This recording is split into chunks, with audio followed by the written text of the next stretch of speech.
In this interview, care to share the brand of glasses you have on your face? These right here, these Cartiers, these buffs, the white ones. I got a black pair too. They're very popular where I'm And care to share where you're from, exactly? from Detroit, Michigan. And is it a certain place of Detroit you represent? Uh, it's crazy because a lot of people think I'm from the east side, but I'm really from the west side. But I done lived all over. Now, can you explain the history behind Cartiers in Detroit, if you're able to at all? Let's see, transform real quick. Um, I was just like I don't know, just history. It's like all the rappers, all the street dudes. Everybody, to get some money, they go buy some Cartier. At first, it was like woods. Like you was the man if you had some ice woods. Like R.I.P. Blake Icewood. But over time, it upgraded to buffs. So it's the buffalo horns. So it's like, nah. Like sometimes, like, because it's crazy, like how a lot of people think. I can walk in the room next to somebody with some buffs on, not have my glasses, probably have my watch on. I probably can buy 20 pair of buffs with this watch. I walk in the room with the watch on, they ain't gonna look my way. But somebody walking in the room with some buffs on, he gonna get all the attention. They gonna be staring at him like, oh. When it comes to Cartiers and the staple of that in Detroit, has that always been the staple since you were born? Has there ever been a break from that staple? Like, for example, has there ever been a trend of a different brand of glasses, even if it's been for a couple years and then maybe reverts back to Cartiers, for example? Or is it just I don't, yayed out, it's jade out for for sure. lack of a I better don't phrase? think I heard, I mean I heard about Cazelles or something back in the day, but not like how Cartier's like impacted my life. And care to share your age at this point? 32. I just turned 32. So, safe to say, for 32 years, they've been a staple. That's a fact. And care to share your birthday, the month and the day, for viewers watching, getting to know you for the very first time? July 13th. Now, when it comes to Cartiers, are people purchasing these directly from the store? Are they purchasing them customly from a jeweler or jewelry store? Or how Um, does that work? I mean it depends. Like, Um, are people? Let me rephrase. Are people buying this factory straight from the store, or are they buying them custom made already? Sometimes they buy them from the store, or sometimes they buy them from a jeweler. A lot of jewelers keep Cartier glasses around. You can get them custom. A lot of people get diamonds added to theirs. So me personally, I got mine dipped in rose gold because my kid is mainly rose gold. So I got mine dipped rose gold because that's like my favorite. That's my go-to. So for you, just in case I misheard you, did you buy them originally from the Cartier store and then get them customized with the dip, or you bought this as is from the jewelry store, Um, asked for the dip, or they already came dipped? I bought mine from my guy. His name Brad at Siemens. It's my guy. I bought my watch from him too, and my Cuban. Uh, I just told him like I already had a pair of bucks before. Then I got rid of them. But then I told Brad like I think I'm ready for another pair of bucks. I want to do something a little bit more professional looking. So that's why I did the clear lens. And I said, but I want my sticks to be white as possible. And he FaceTimed me and he showed me a picture of these. I said, yeah, I'm on my way. I went and got them. Do the white buffs, just the white part, the portion of the buffalo, does that ever get dirty? I mean, I'm pretty sure it gets dirty. I mean, I sanitize and stuff like that anyway, though. But not necessarily like dirty, like noticeable dirty. But I take care of all my stuff. I'm like real particular how I deal with a lot of my, my things. So I sanitize, I polish. I keep a microfiber cloth in my book bag. So yeah, I'm just a neat freak like that. And is this your only pair of yays at this point, or do you have multiple pairs? I got a black pair too in my hotel room. How many pairs of yays do you think you've owned in your lifetime over the years? I had a pair of white buffs before back in like 2016, and then I ended up getting rid of them. I had some wires in like '07. I think I had some more before that, some woods, but I think they was fake. Yeah, I think they was fake. How much did this pair that you have on in this interview cost out the door? These I bought them like in the height of the pandemic. So I got tore up for these. I paid almost 4,000 for them. Now, with yays, do they go up and down in value? Yeah, the value went back down, so you can get some for just over 2,000. You mentioned you had a pair of yays before and you got rid of them. I think that's the phrase you said. When you say got rid of them, means you sold them? Yeah, I sold them to Hutch. Is that something you make a profit on, you break even on at the time? Well, what I did was I went to go see D Hasty and Hutch, and I basically like kind of just told him like, here, I'm tired of these glasses. They was in good shape because I hardly wore them. I was like, I don't see no purpose in having them no more. I feel like I outgrew them. So he was like, all right, I'll give you this for them. I had paid $2,500 for my first pair. So then he gave me like $1,900 for them. But he was trying to give me like 13. He's trying to hold me at first. And I was like, bro, you know I'm about to come shop with you. And I got both of my BK pieces. And Stuntman got one on too. We got our pieces all from Hutch. RIP to Hutch too. And Stuntman is off camera to the side of you Yes. in this interview. For transparency, are these are these prescription eye lenses as well? Nope. I just like the professional. So my black ones got the tint. I like this look for me. And when it comes to yays, is that something you wear every day, or is it for a special occasion like this interview, for example? I don't even wear my jewelry every day. So yeah, definitely like special occasions. True or false? People have died over Cartier eyeglasses. True. Do you know any personally? Or is that just a news story you've come across? There's a few stories that hit close to home. I wouldn't really care to talk about it though, but yeah, people definitely died over the glasses. You mentioned a pair of yays you may have owned in the past could have been fake.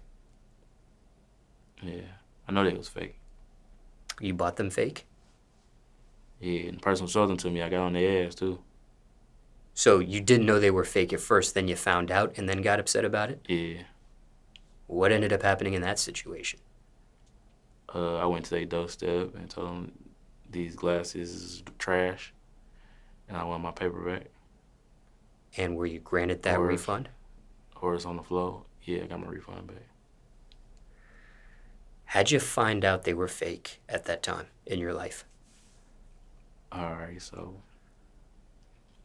the glasses, like after a while, just simple wear and tear, they just get loose. But I got the glasses from like seemed like they was cool. Then I get up the street, I could go open them up, look at them a couple days later, and I took them out the box and they just fell apart. And I'm like, man, what the hell?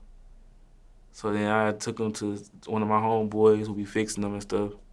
Actually, it's my cousin, and he's like, yeah, bro, these glasses ain't right. So I'm like, yeah, all right, I'm about to go see dog. So he probably thought he probably thought he had one. You know, me being young, desperate, wanted to shine, thinking I had got a good deal, and he was trying to get down, but I don't play.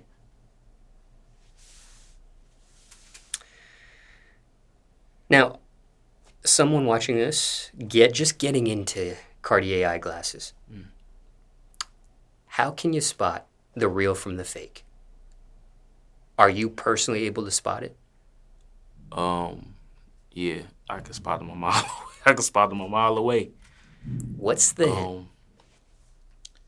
So with the buffs, you can actually look at the C's. If your C's are supposed to be engraved into the horn, it's supposed to be zero separation. You're not supposed to be able to see no type of space or nothing. If you can see through that, something ain't right. If your glass is too wide, something ain't right. It's a few things. When you've spotted someone with a pair of fake Cartier eyeglasses, is that something you call out publicly, or? If it's somebody that's around me and they represent me, I'm gonna call it out. But if it ain't my business, I just mind my business. I don't really care what the next person got on. Have you, in fact, actually had to do that at one point in your life? Had you had to pull someone to the side and check them on their glasses? Yeah, I'm gonna pull them to the side first and have a one-on-one. Hey, bro, you making us look bad. And then if you do it again, then I'm gonna embarrass you. Don't bring that shit back around me. How many times have you had to pull someone to the side? Not that many. Couple. This cousin you're referencing here on your mother's side or father's side of the family?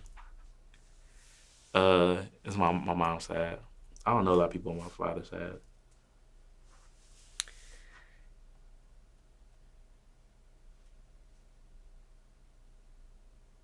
When it comes to Hutch, how did you hear about the news of his death?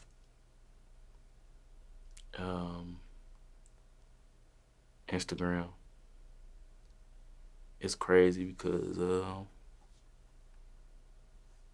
I'm not even an internet person like that. I'm trying to get more into the internet world. Just trying to be more active how I'm supposed to be. And one day I ended up getting into it with somebody that was close to me, and they ended up doing some foul shit to me. Ended up stealing out my studio, and I had to horse them. And the Hutch situation kind of stopped everything. It was like, yeah, R.I.P. Hutch, man. That's a sad situation. I wish the best to the whole family. My condolences go out to the whole family. My boy D. Hasty, Meech. Is this something you've publicly commented on already about his passing, or is this the first time? This is my first time. And for viewers watching getting to know you for the first time, once again, care to share your Instagram screen name? Antt Beatz. It's ANTT BEATZ. You mentioned your own studio. Is this a public studio or is this a private studio? It's private. It's like who you know type. I eventually gonna make it public to where it could just operate while I'm not around. But yes, it's definitely private. A lot of my private clients come record with me there. You remember the last time you spoke to Hutch before his passing? Or seen him? Probably the last time I got my glasses tightened or I usually go in there for random stuff uh, like we got these sticks on our, we got these sticks, these drumsticks on the side. So like they'll be in, they'll be in or come get out of plays, get loose. I had to take them up there. So I seen them last time I was there. Spoke to them. I seen them in the airport not too long ago too. And is that something that you would get charged for? Or is that something that just gets fixed on the house type of thing? No, they fix on the house. If I lose a diamond, or something, they're gonna replace it for free. And for viewers watching this that's heard that name, Hutch, Hutch's jewelry, things of that nature, but never had a chance to meet him, care to share what he was like, what he was really like from your Well, personal dealings? I mean, he was real cool, but to be honest, I had more of a relationship with, with the people that work for him. So I had more of a closer relationship with D Hasty. Like that's who was my go-to. I always spoke to Hutch, I always seen him. He acknowledged me. I acknowledged him. So I don't really know too much of the situation. Anything else you want to mention about him or Cartier eyeglasses? Question you weren't asked. People want to know about either of these subjects. Um, these are not everyday glasses. Wear them special events, special occasions. I don't wear mine there. Some people abuse theirs, and they delicate. Gotta take care of them. They horns. It's real buffalo horns. So you gotta get them polished. Gotta get them polished. Sometimes you gotta get them refinished. Just the one thing like the like right here, all up in here, like the color will change. So I'm trying to keep mine as white as possible. So you can go get them refinished, get them repolished and stuff. Just take care of them. Don't wear them all the time. Don't burn yourself out. We talked about the staple of Cartier eyeglasses. Mm-hmm. You also have a Rolex watch on. Trophy. Safe to say Rolex watches are a staple of Detroit as well, or a staple in Detroit? Yeah, it's a hustling trophy. Like you've been grinding and you hustle up and you get your money right. You got some extra money to go get you a Rolex. It's a trophy. It's an accomplishment. What do you think's a bigger staple in Detroit, Cartier eyeglasses or Rolex watches? I mean, Or are they on the same wavelength? Cartier just more of like a flashy statement. A Rolex is like more of like a grown man. Like, oh yeah, he did that. Like, he on his shit. Like, that's the type of statement that is. Because anybody can get some glasses. Anybody can get some glasses for real. There's people, they snatch glasses down there. And somebody can be wearing your, you know what I'm saying? If you ain't moving right, somebody. And what you gonna do? You gonna chase after them? No. I am. But I ain't gonna let nobody get that close to me. That's why you just gotta stay woke. But Rolex, it just hit different. It feel good. I can not wear none of this and just walk out with my Rolex. I can throw a button up, go to a meeting, and have my watch on. But yeah. Questioned you previously about Cartier eyeglasses and people passing away from them. You said you didn't want to talk about it very much, which is okay. But I did have an additional question on that. Okay. Have people died from Cartier eyeglasses that were fake? Definitely. Some people might get shot because the glasses was fake. Like, oh, you done had me do all this. You had me come do all this to you for these fake ass glasses? Boom. Like, yeah, it didn't happen. Any final words? Not on, doesn't have to be about Cartier Eyeglasses. This is just the interview in general. Is there any final words you have, period, that you want to leave on camera? It's the beat game boss, Antt Beatz. We applying pressure, man, all year, and the next year, and the next year. Me, Stuntman, and the whole gang. We coming, so stay woke.